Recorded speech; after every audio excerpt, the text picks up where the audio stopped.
मैं सारा एक्सपीरियंस जो है ना अपने बच्चे के साथ फील करती हूँ और मुझे बहुत अच्छा लगता है। मंगवा सकते हो, बट जो भी प्रोडक्ट के बारे में बताऊंगी ये अपना खुद का एक्सपीरियंस किया हुआ चीज़ें हैं। और आज जो मैं सारा रिप्लाई दे रही हूँ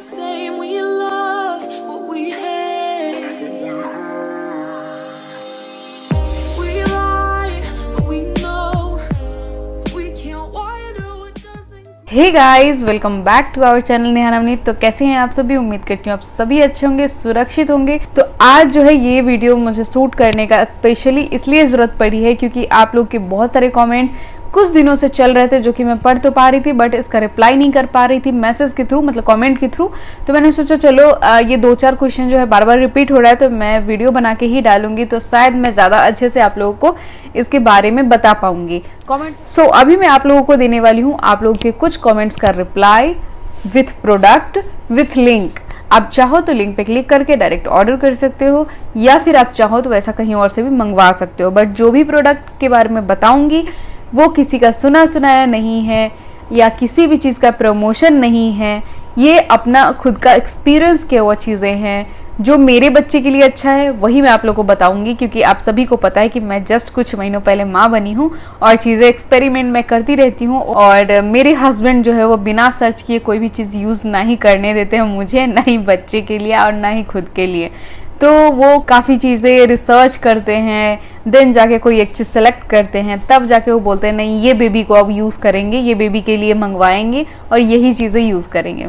तो मैंने सोचा चलो इस रिलेटेड क्वेश्चन मेरे कमेंट सेक्शन में आ ही रहा है और बहुत सारे लोग कन्फ्यूज़न हो जाता है बहुत सारी बातें को लेकर, तो मैंने सोचा इसको क्लियर करते हैं। शायद आप लोगों को हेल्प मिलेगा, जो अभी न्यू मॉम बनी है उनको हेल्प मिल सकता है या मेरे साथ साथ बहुत सारे लोग माँ बनी थी उस टाइम पे कुछ महीनों पहले, 5-6 महीने पहले, तो वो लोग भी, उन लोग का भी जर्नी जो है मेरा ही वाला होगा, न्यू मॉम वाला, और बहुत अच्छा एक्सपीरियंस कर रही होंगी। तो शायद उन लोगों को भी बहुत ही हेल्प मिलने वाला है मेरी इस वीडियो से। तो चलिए स्टार्ट करते हैं। मैं एक एक कमेंट देख के पढ़ के देन उसका रिप्लाई आप लोग को करने वाली हूँ। मैंने कुछ क्वेश्चन को शॉर्टलिस्ट किया है जिसका मैं रिप्लाई देने वाली हूँ। मेरी बहुत सारे वीडियोस पे जो अभी लगातार वो कमेंट्स आ रहे हैं तो मैंने सोचा नहीं इसका रिप्लाई देना फर्स्ट प्रायोरिटी बनती है मेरी। तो चलिए फिर स्टार्ट करते हैं। मैंने रिसेंटली अभी एक शॉर्ट्स डाला था जिसमें एक कमेंट आया था, वो था मोनिका सिंह का। देखिए पूरा नाम लेना बहुत टफ है क्योंकि मोनिका सिंह उसके बाद कुछ नंबर होता है, बहुत सारी चीज़ें होती है, तो मैं शॉर्ट नेम ले लूँगी और जिनका भी कमेंट्स होगा वो समझ जाएंगे। तो मोनिका सिंह का पूछना है कि आप अपने बेबी का कितनी बार मालिश करते हो। तो देखो जी, मैं स्टार्टिंग से आपको बताती हूँ। जब मेरा बेबी छोटा था, लाइक 15 से 20 दिन का था, तब मम्मी उसको 4 बार मालिश करती थी। मैं उस टाइम पे मालिश नहीं करती थी बेबी को। तो मेरी माँ यहाँ थी, जैसे कि आप लोग जानते ही होंगे, मैंने आप लोग के साथ कई सारा व्लॉग शेयर किया हुआ है। तो उस समय मम्मी थी और मम्मी जो है वो 4 बार मालिश करती थी बेबी का, लगभग 1 मंथ तक। उसके बाद जो आफ्टर 1 मंथ बच्चे का 3 बार मालिश होना शुरू हो गया था। वो इसलिए क्योंकि क्या होता है ना, जब वो बहुत छोटा होता है बच्चा तब वो काफ़ी बार सोता है, तो जब भी वो उठता था तो मालिश हो जाता था, देन वो सो जाता था। तो यही प्रक्रिया चलता था, उठा मालिश हुआ फिर सो गया, फिर उठा मालिश हुआ फिर सो गया। जब वो 2nd मंथ में आया देन उसका 3 बार मालिश होना स्टार्ट हुआ। वो इसलिए 4 बार भी हो सकता था, वो इसलिए भी क्योंकि जब मेरा वो टाइम आया था तो बहुत काफ़ी गर्मी थी और गर्मी में बच्चे को, आपके भी बॉडी में अगर बार बार तेल लगाया जाए तो गर्मी में बहुत इरिटेशन होती है। तो मैं वो फील करके बोलती थी मम्मी रहने दो, एक बार आप हटाते हैं, 3 बार ही मालिश कर दीजिए मम्मी। हालांकि मम्मी बोलती थी कि 4 बार मालिश कर देते हैं, बट क्या होता था ना, मालिश के दौरान बाबू बहुत रोता था तो मैं कहती थी रहने देते हैं, एक बार मॉर्निंग में कर देंगे, एक बार उसके सोने से पहले रात को कर देंगे और एक बार जो है ना दोपहर में कर देंगे। उसके बाद जो है ना 3 बार मालिश होना स्टार्ट हो चुका था 2nd मंथ में। उसके बाद मैं चली गई थी मायके। 3rd मंथ एंड 3.5 मंथ जो है मैं मायके में रही थी तो उसका 3 बार मालिश होता था, ठीक है। उसके बाद मैं वापस से दिल्ली आई थी और यहाँ पे जब मैं मालिश देने लगी, जब तक मैं मम्मी के साथ थी या फिर मम्मी यहाँ थी या मैं वहाँ गई थी, अपने मायके गई थी, तो वहाँ पे जब तक मम्मी के हाथ में था तब 3 बार मालिश होता था। और उसके बाद जब मैं यहाँ आई तो मुझे मालिश करना था, उससे पहले मैंने मालिश नहीं किया था। सीरियसली गाइज, मैं सारा एक्सपीरियंस जो है ना अपने बच्चे के साथ फील करती हूँ और मुझे बहुत अच्छा लगता है। स्टार्टिंग में थोड़ा सा टफ लगता है बट उसके बाद जब आप उसके आदी हो जाते हो तो बहुत मज़ा आता है। और क्या होता है ना, मालिश करना, बच्चे का जितना काम आप करोगे ना, बच्चे से ज़्यादा कनेक्टेड होगे। तो मुझे लगता है बच्चे से कनेक्शन बनाना मुझे बहुत पसंद है और हर माँ को पसंद होगा। उसके बाद जो मैं 3.5 मंथ के बाद जब मैं यहाँ आई थी दिल्ली बच्चे को लेकर, तो चीज़ें संभालना बहुत मुश्किल हो रहा था, क्योंकि जब भी बाबू हुआ था, जब पैदा हुआ था, उसके बाद मम्मी यहाँ थी 2 महीने, उसके बाद मैं मम्मी के साथ चली गई। तो ऐसा नहीं लग रहा था कि टाइम इतना टफ होगा, बट नहीं, कोई बात नहीं है, धीरे धीरे धीरे एडजस्ट हो गया। तो उसके बाद मैं सुबह में जब मेरा बाबू उठता था तो मैं मालिश करती थी, एंड कभी कभी दोपहर में भी मालिश हो जाता था, कर देती थी। उसके बाद रात को सोते टाइम मालिश मैं 3 टाइम जो है मेंटेन करती थी। कुछ दिन तक की उसके बाद नहीं हो पा रहा था, तो मैंने सोचा चलो, मैंने कुछ लोगों से भी पूछा कि ऐसा कर सकते हैं, डॉक्टर से भी पूछा कि क्या करें। तो डॉक्टर ने भी बोला, और भी जो आसपास में लोग थे उन्होंने भी बोला 2 बार मालिश दो, ये सफिशियंट है, मतलब सही है, आप 2 बार मालिश दे सकते हो। उसके बाद मैंने बच्चे का 2 बार मालिश करना स्टार्ट कर दिया, और आज तक मैं बच्चे का 2 बार ही मालिश करती हूँ। एक बार जब वो सो के उठता है मॉर्निंग में तब करती हूँ, और जब वो रात को सोने जाता है तब करती हूँ। इससे क्या होता है कि रात को सोने से पहले कर देती हूँ, उसको नींद अच्छा आता है, और सुबह को जब वो उठता है तब मालिश करती हूँ, तो वो काफ़ी खुद को फ्रेश फील करता है। और मालिश करने के बाद मैं नहा देती हूँ। ये नहाने की तो उसकी बहुत अच्छी आदत लग गई है, क्योंकि वो नहा लेता है, बहुत फ्रेश फील करता है। अगर किसी दिन मैं उसको ना नहाऊं तो बहुत ज़्यादा परेशान हो जाता है, और मुझे भी परेशान करता है। तो इससे अच्छा है कि मैं उसको नहाती हूँ डेली। कुछ लोग बोले थे क्या आप बेबी को एसी में सुलाते हो, तो जी हाँ, मैंने 1.5 महीने नहीं सुलाया था बच्चे को। मेरा बच्चा जब जन्म लिया था तो 1.5 महीने नहीं सुलाया था। उसके बाद मैंने डॉक्टर से पूछा था 1.5 महीने बाद, जब डॉक्टर विजिट होती है वैक्सीनेशन के लिए, उसके बाद मैंने पूछा था, उन्होंने बोला आप सुला सकते हो, बट टेम्परेचर जो है वो 25, 24, 26 इस पे सुलाना, 18, 16 इस टेम्परेचर पे मत सुलाना। तो मैं उसके बाद से 25, 26 पे सुलाना स्टार्ट कर दी थी, क्योंकि गर्मी काफ़ी थी। अप्रैल, मई, जून इस सब की बात है, तो इस समय गर्मी जो है बहुत होती है, एंड दिल्ली का गर्मी ऑब्वियसली बहुत ज़्यादा फेमस है। तो उस समय खुद भी नहीं सो पाते थे, तो मैंने डॉक्टर से पूछा था, डॉक्टर ने बोला ठीक है आप इस टेम्परेचर पे सुला सकते हो बच्चे को। तो उसके बाद से मेरा बच्चा जो है एसी में सोना स्टार्ट कर दिया था, और मैं सुलाती हूँ टेम्परेचर 25, 26 इस पे रखती हूँ। तो आप सुला सकते हो, ये कोई बहुत बड़ी बात नहीं है। सो स्टैंडर्ड मालिश 2 बार आप दे सकते हो। अगर आपका बच्चा 1 मंथ या 2 मंथ का है, एटलीस्ट 2 या 2.5 मंथ तक आप 3 बार मालिश देना। 1 मंथ का है तो कोशिश करना 4 बार मालिश देने का। ये सारी चीज़ें ना मैं डॉक्टर से काफ़ी डिटेल में पूछती रहती हूँ। डॉक्टर भी बोलती है कि आजकल इतना डिटेल में पूछने वाला बहुत कम मिलता है, तो इसलिए मैं आपको भी सजेस्ट कर सकती हूँ। एक कमेंट बार बार आ रहा है कि आप अपना होम टूर दे दो, तो मैं आपको बताना चाहूँगी मैंने अपना होम टूर दे दिया है। आप चाहो तो चेकआउट कर सकते हो। किचन का टूर बहुत विस्तार में नहीं दिया है, बाकी पूरा home tour with balcony with bathroom सब कुछ मैंने दिया हुआ है, तो आप डेफिनेटली चेकआउट कर लेना। मैं डिस्क्रिप्शन बॉक्स में अपने होम टूर वीडियो का लिंक डाल दूंगी, वहां से आप डायरेक्टली चेकआउट कर सकते हो। ओके, अब चल लेते हैं नेक्स्ट कमेंट पे। तो एक क्वेश्चन आया था कि आप अपने बेबी को किस पिलो पे सुलाते हो, और एक दूसरा क्वेश्चन इसी से रिलेटेड आया था कि आप अपने बेबी का सर जो है वो गोल कैसे किए हो या फिर कैसे करना चाहिए। तो जी, खुद के एक्सपीरियंस से बताऊं तो बच्चे को जो है राई के पिलो पे सुलाना चाहिए, ये तो खैर सब लोग जानते हैं, बट क्योंकि मेरे कमेंट सेक्शन में पूछा गया था तो जस्ट मैं आप लोग को बता रही हूँ। बाकी आप में से बहुत सारे लोग ये चीज़ जानते होंगे कि बच्चे को जो है वो राई के पिलो पे सुलाना चाहिए, जिससे कि बच्चे का सिर जो है वो गोला हो जाता है। और दूसरा ये कि आप बच्चे के 10 दिन राइट साइड सोइए और 10 दिन लेफ्ट साइड सोइए, तो इससे क्या होता है बच्चे का सिर ऑटोमेटिक जो है अपने शेप में आ जाएगा। उसके लिए कोई रॉकेट साइंस लगाने की ज़रूरत नहीं है, बस आप इतना चीज़ फॉलो करो, बाकी खुद ही मतलब बच्चे का सिर जो है वो गोला हो जाएगा। मैंने इसी को फॉलो किया है, बाकी मैं कोई रॉकेट साइंस नहीं लगाई हूँ कि बच्चे को कुछ ऐसे सुला दो ऐसे सुला दो, ऐसा कुछ नहीं किया है। जस्ट आप राई का पिलो ले लो, 10 दिन राइट साइड सो बेड के, 10 दिन लेफ्ट साइड सो, बात खत्म। ओके, नेक्स्ट कमेंट मैंने सेलेक्ट किया है जो इनके द्वारा किया गया है सिंह फैमिली डायरीज की तरफ से कि from where you got this black threads for baby. तो ये जो है मैं बिहार से लेके आई थी, अपने सीतामढ़ी डिस्ट्रिक्ट होम टाउन से, वहीं गई थी। तो मैं 4, 5, 6 ऐसा करके ले आई थी। मुझे आए बहुत दिन नहीं हुआ है, 2.5 महीना हुआ होगा, तो अभी तक तो वही चल रहा है, वही मैं पहनाती हूँ हाथ और पैर में, एंड कुछ दिन बाद उसको चेंज करती रहती हूँ मैं। और जो पिलो वाला क्वेश्चन था वो 3-4 बार आ चुका है, 3-4 लोगों का, इसलिए मैंने नाम नहीं लिया है क्योंकि मैं किन किन का नाम लूँ। वैसे अगर रिसेंट के वीडियो में जो पिछला मैंने डाला था उसमें जिन्होंने पूछा था, अगर उनका नाम बताऊँ तो स्तुति सिंह है, स्तुति सिंह 604। तो ये उनका कमेंट था। ओके, अब नेक्स्ट कमेंट की तरफ चल लेते हैं। दी, आप अपने बेबी के लिए कौन सा ऑयल यूज़ करते हो और कौन सा सोप यूज़ करते हो? तो मैं आपको बताना चाहूँगी ऑयल के मामला में, स्टार्टिंग में तो मैंने डाबर लाल तेल यूज़ किया था, यही यूज़ किया था। सरसों तेल मैं नहीं यूज़ करती हूँ। उसके पीछे का बहुत बड़ा रीज़न है, क्योंकि सरसों तेल से बच्चे को जॉन्डिस होने का सबसे बड़ा कारण सरसों तेल होता है। जो लोग समझता है कि ये शुद्ध सरसों का तेल है, सरसों का तेल है, तो ये लगाने से, वो पहले के ज़माना में होता था जब घर का बना हुआ सरसों तेल होता था, अपने खेत का सरसों तेल होता था और वो मालिश होता था और बच्चे को माना जाता था काफ़ी स्ट्रांग है। बट इस टाइम पे ऐसा कुछ नहीं है। जो हम लोग के किचन में आता है ना कच्ची घानी सरसों तेल, वो पूरा मिलावट का रहता है, चाहे वो जिस भी ब्रांड का हो। अगर आपके घर में आपका अपने खेत का, आपके आँख के सामने बना हुआ तेल है, आपका अपने घर से है, तो आप वो लगाओ। तो वो भी ठंडी के मौसम में लगाना, गर्मी में बिल्कुल सरसों तेल बच्चों को मत लगाना। तो मैंने स्टार्टिंग के 1-2 मंथ जो है वो डाबर लाल तेल लगाया था, लेकिन उसके बाद मैं देखती थी बच्चे को रेड रैसेस हो रहा है मालिश के दौरान, एंड क्योंकि वो सब गर्म होता है, आई डोंट नो वाई, बस बच्चे को उतना सूट नहीं करता है मोस्टली। तो उसके बाद मैं नारियल तेल पे मूव हो गई थी, और नारियल तेल हर बच्चों को सूट करता है। ये मैं आपको भी एक बार बोलूँगी कि अगर आप कोई और तेल यूज़ कर रहे हो ना, तो नारियल तेल यूज़ करके देखो। स्पेशली गर्मी के मौसम में ना बच्चे को नारियल तेल ही लगाना चाहिए। इससे क्या होता है ना, बच्चे को इचिंग भी नहीं होती है, बच्चे फ्रेश फील करते हैं और बच्चे को ज़्यादा इरिटेशन भी नहीं होती है।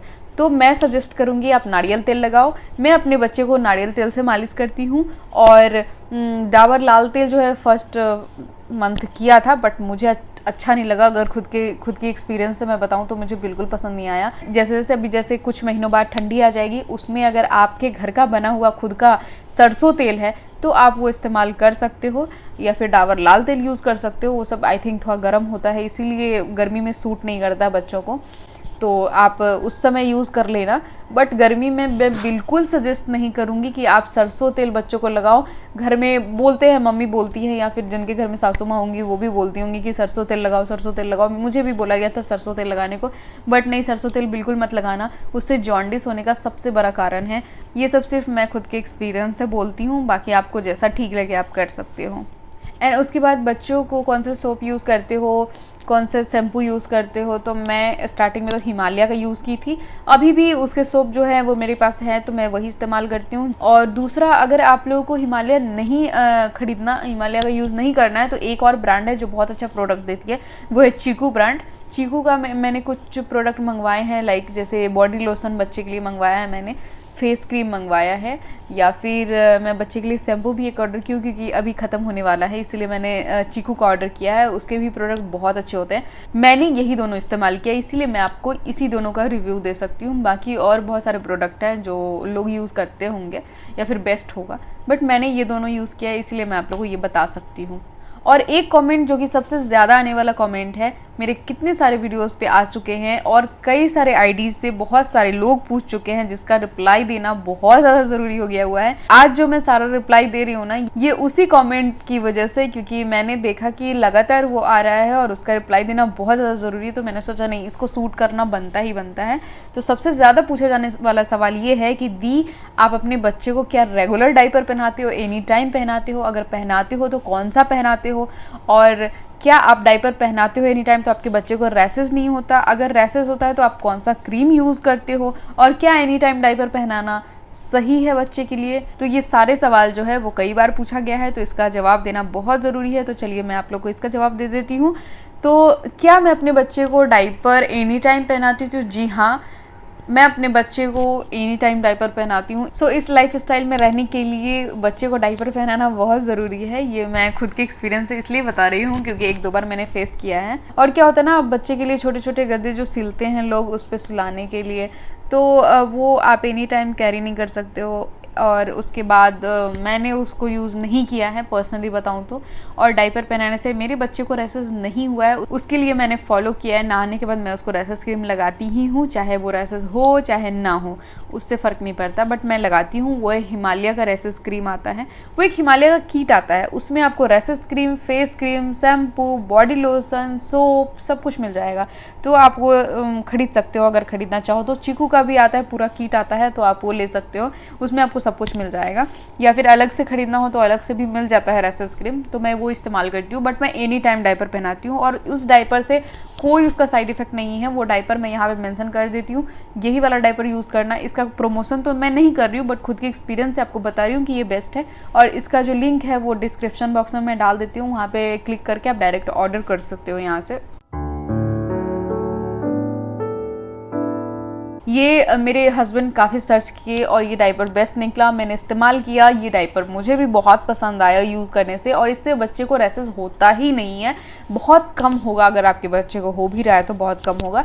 तो उसके लिए ये है कि नहा के जैसे बच्चा आता है, जैसे आप बॉडी लोशन लगाते हो, क्रीम लगाते हो, वैसे आप थोड़ा सा रैसेस उसके उस एरिया में लगा दो, और उसके बाद आपके बच्चों को कभी रैसेस नहीं होता। मेरे बच्चों को तो कभी नहीं हुआ, मैंने यही फॉलो किया है और एनी टाइम डायपर पहना है। इसका बहुत बड़ा रीज़न है, जैसे कि बच्चा कहीं भी खेल रहा है, अब भी वहाँ पे पॉटी कर दिया, बेड पे कर दिया, तो बहुत डिफ़िकल्ट होता है इतना मोटा मोटा गद्दा को संभालना। रिसेंटली जो मैं अभी गद्दा यूज़ कर रही हूँ ना इसको, तो ये तो मतलब इनसे नहीं उठता, मुझसे कहाँ से उठेगा, और फिर बहुत डिफ़िकल्ट है कि नहीं। मैंने स्टार्टिंग में ही बोला है कि इस लाइफ स्टाइल में रहने के लिए डायपर पहनाना बहुत ज़रूरी है। और उसके बाद अगर आप बच्चे को डायपर नहीं पहनाते हो, वो पॉटी जो है जहाँ तहाँ फैल जाएगा, जहाँ तहाँ कर देगा। अब उसको पोंछते रहो। सी सेक्शन से डिलीवरी हुई है, इतना उठक बैठक। अब तो फिर भी ठीक है, स्टार्टिंग की बात मैं बता रही हूँ, कुछ महीने पहले की बात बता रही हूँ। इतना उठक बैठक आप नहीं कर सकते। बहुत आजकल तो नॉर्मल है सी सेक्शन होना, तो इस बात से बहुत सारे लोग रिलेट कर पाएंगे कि जो लोग अकेले रहते हैं। सपोज़ मैं यहाँ अकेले रहती हूँ, अगर मेरा बच्चा इतना इधर उधर कर दिया, ये ऑफिस में रहते हैं, मैं क्या संभालूँ, मैं बच्चे संभालूँ, मैं उसकी पॉटी साफ़ करूँ, तो वो चीज़ें हो जाता है। एंड ऑफ द टॉक मैं यही कहना चाहूँगी, बच्चे को हार्म नहीं होना चाहिए डायपर से, ठीक है। तो इस डायपर से नहीं होता, ये मैं आपको बता रही हूँ।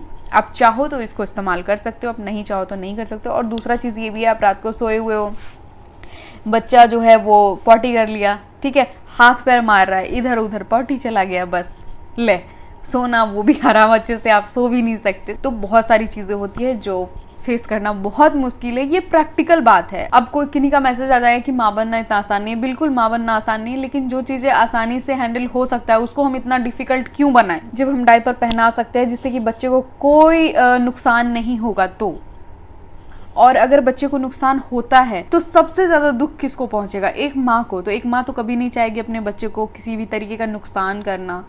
तो प्लीज़ ये कमेंट बिल्कुल मत कीजिएगा कि आप अपने लाइफ स्टाइल के चक्कर में बच्चे को नुकसान करोगे। तो ऐसा नहीं होता, डायपर पहनाने से कोई नुकसान नहीं होता। हाँ, ऐसा हो सकता है कि डायपर में आप कौन सा यूज़ कर रहे हो उस पर डिपेंड कर सकता है। उस डायपर में प्लास्टिक यूज़ नहीं होना चाहिए, कॉटन का डायपर होना चाहिए, उसका कोई साइड इफ़ेक्ट नहीं होना चाहिए उस डायपर का। आजकल नॉर्मल जो बाज़ार में मिलता है, हर डायपर नहीं पहनाना बच्चे को, क्योंकि प्लास्टिक पॉलिस्टर यूज़ किया जाता है, जैसे कि बच्चे के थाइज़ पे जो रेखा बनता है डायपर का, वो रेड हो जाता है, वो बच्चे को पेन करता है, वो सब नहीं होना चाहिए। तो वैसा डायपर इस्तेमाल मत करना। अगर डायपर इस्तेमाल करना है एनी टाइम के लिए तो ये आप इस्तेमाल कर सकते हो। मैंने फ़ोटोज़ जो है वो अटैच कर दिया है, लिंक डिस्क्रिप्शन बॉक्स में दे दिया है। ये रहा मेरा खुद का एक्सपीरियंस, ये रहा मेरी बातें। बाकी आप लोग को जो यूज़ करना है, जैसे यूज़ करना है, जैसे आपको ठीक लगे, जैसे आप अच्छा फील करो, वही करो। क्योंकि एक बच्चे के लिए सबसे अच्छा अगर कोई सोच सकता है ना, तो उसका माँ बाप ही सोच सकता है, सबसे ज़्यादा सोच सकता है। तो वैसे तो पूरा फैमिली, बच्चे के लिए तो सभी अच्छा सोचते हैं, बट कोई अगर ये कहता है ना, मैंने ये खुद को फील किया है, जब आप गाँव में जाओ और कुछ लोग मतलब घर में ही, चलो ससुराली चले जाओ, ठीक है ना, अरे बच्चों को ऐसे नहीं करना चाहिए, ऐसे करना चाहिए, अरे बच्चे को वैसे नहीं करना चाहिए, वैसे करना चाहिए। भैया क्या ज्ञान दे रहे हो यार, मैं माँ हूँ। चलो कुछ चीज़ें नहीं आ रहा होगा वो तक तो ठीक है, बट बच्चा रो रहा है, उसको सबसे ज़्यादा कौन संभाल सकता है? एक माँ संभाल सकती है। और उस माँ को आप ज्ञान दे रहे हो कि अरे बच्चा रो रहा है, बच्चा ये हो रहा है, तो आप मत दो। पता है मुझे, या मुझे ही नहीं, हर माँ को पता है कि वो अपने बच्चे को कैसे हैंडल कर सकती है। हर बच्चा एक तरीके से हैंडल नहीं होता है, हर बच्चा का नेचर अलग होता है। उसकी माँ उस नेचर को समझ रही होती है और अपने तरीके से हैंडल कर रही होती है। तो उसे ज्ञान देने से अच्छा है कि आप उसे सपोर्ट करो, ठीक है, चाहे फिर वो ससुराल से हो या मायके से हो। ये एक छोटा सी फीलिंग थी मेरी जो मैंने बोल दिया। चलो इस वीडियो को यहीं पे करती हूँ एंड। होप आप लोगों को मेरे वीडियोज़ एंड व्लॉग्स पसंद आते होंगे। अगर पसंद आते हो तो please do like, share and subscribe. और अगर आप मेरे न्यू व्यूअर्स हो या फिर मेरे चैनल पे नए हो तो सब्सक्राइब करके बेल आइकन हिट जरूर कर लीजिएगा, और वीडियो देख लेते हैं लाइक नहीं करते हो तो प्लीज़ लाइक कर दीजिएगा। And thank you so much for watching my video. और अगर आप लोग के मन में मेरे रिलेटेड और भी कोई क्वेश्चन हो, या फिर बच्चे के रिलेटेड और भी कोई क्वेश्चन हो, या फिर कोई एक्सपीरियंस के रिलेटेड और भी कोई क्वेश्चन हो, तो आप कमेंट सेक्शन में कमेंट कर सकते हो। वैसे मुझे बहुत कम टाइम मिलता है कि मैं वीडियो आप लोगों को बैक टू बैक दे पाऊँ, मतलब पर डे के हिसाब से दे पाऊँ, लेकिन मुझे जैसे ही टाइम मिलता है मैं चीज़ें शूट करती हूँ और आप लोगों को डिलीवर करती हूँ। मैं आप लोगों के साथ कनेक्ट रहना चाहती हूँ और मैं कोशिश करती हूँ ज़्यादा से ज़्यादा कनेक्ट रहने का। तो होप आप लोगों के बहुत सारे कमेंट का रिप्लाई मिला होगा। और कुछ लोग मुझे बोलते हैं ये लड़की बहुत रूड है, कमेंट का रिप्लाई नहीं देती है, आप लोग क्यों आ जाते हो कमेंट करने, ये दूसरे को एडवाइस करती है। बट मैं उनको कहना चाहूँगी ऐसा कुछ भी नहीं है, एक बच्चे को खुद अकेले हैंडल करना थोड़ा टफ होता है। और हाँ, एक कमेंट और आया था, इतने आराम भरी ज़िंदगी में ज़िंदगी जीना बहुत आसान है, गाँव में आप जी के देखो। तो बिल्कुल टफ होता है 10 लोगों के साथ रहना, लेकिन कहीं ना कहीं इजी भी होता है 10 लोगों के साथ रहना। और अकेले रहने में सारी चीज़ें हैंडल करना पड़ता है। मुझे नहीं पता वो लाइफ, क्योंकि मैंने वो नहीं जिया है, देखा है, मेरी माँ लोग वैसी जी हैं बट मैंने नहीं जिया है।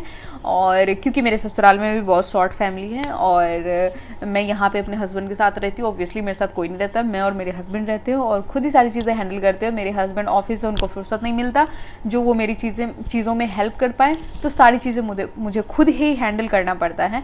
बहुत सारे लोगों को मेरे नोन में मैंने देखा है कि बच्चे होते हैं उसके बाद वो प्रीफर करते हैं कि वो कुक भी रखें, खाना भी बनवाएं, प्लस झाड़ू पोछा भी लगवाएं, और वो सिर्फ बच्चे को देखते हैं। बट मैंने ऐसा नहीं किया है।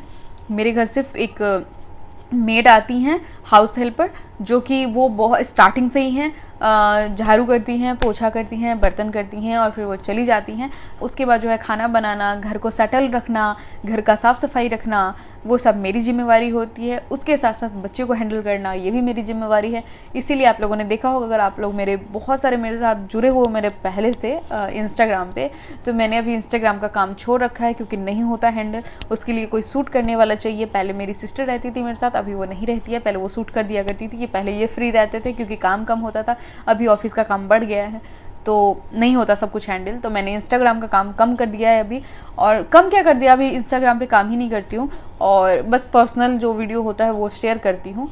और यूट्यूब पे मैं कोशिश करती हूँ जुड़े रहने की, और यही सबसे बड़ा रीज़न है कि मैं यूट्यूब पे शॉर्ट्स डालना स्टार्ट कर दी हुई हूँ। तो शॉर्ट्स आते रहते हैं, बीच बीच में लंबे वाले वीडियोस भी आ जाते हैं। सो होप आप लोग मुझसे कनेक्ट हो पाते हो सकता है बहुत सारे लोगों को मैं अच्छी नहीं लगती हूँ, मेरी सोच अच्छी नहीं लगती हो, मेरे व्लॉग्स अच्छे नहीं लगते हो, मेरे वीडियोज़ अच्छे नहीं लगते हो, तो मैं उनको क्या ही बोल सकती हूँ। बस मैं उनको यही बोल सकती हूँ कि अगर आपको पसंद है तो प्लीज़ देखो, अगर नहीं आपको पसंद है तो कोई बात नहीं।